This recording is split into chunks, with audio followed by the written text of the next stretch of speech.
ටිකිරා අදත් මගෙන් තේරවිලි අහන්නද බලාගෙන ඉන්නේ. ඔව් ජින්නා. ඒත් වෙනස් විදියකට. ඒ කිව්වේ ටිකිරා. අද මම තේරවිලි අහන්නේ කවියෙන්. ජින්නාගෙන් විතරක් නෙමෙයි අපේ යාළුවෙන්ගෙනුත් එක්ක. ඉතින් අපේ දක්ෂ යාළුවන්ට ආරාධනා කරනවා උත්තර හොයලා කමෙන්ට් කරන්න කියලා. ඒක හොඳ අදහස ටිකිරා. එහෙනම් අහමුකෝ බලන්න. කටු නූලෙන් කෙටුවා වැනි කොලේ සැටි රතු නූලෙන් ගෙතුවා වැනි මලේ සැටි තුන් මස පිරෙන කොට කුකුලෙක් විතර ඇති සාර මසට පැසෙනා ගෙඩි කියන් සකි. මට හිතෙන්නේ අන්නාසි නේද ටිකිරා.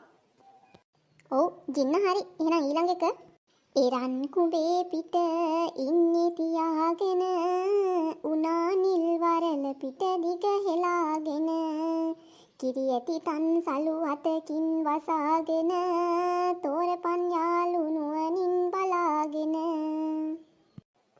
මොනවාද ටිකිරා? හරි. ඉරිංගු කරලනේ. ඔව් ජින්න හරි. ඊළඟ එක අපි යාළුවන්ට තෝරන්න ඉතුරු කරමුද? ඔව් ඒක හොඳයි ටිකිරා. කන්ද උඩුගුවන ගස උඩ ලඳක් ඇති ගොල්ල සැවොම ඇවිදිල්ලා පවන් සෙති බෙල්ල එකයි එන ඔලු ගෙඩි ගණන් නැති ලෙල්ල නැතිව බිම ඇනවන කෙනෙක් නැති.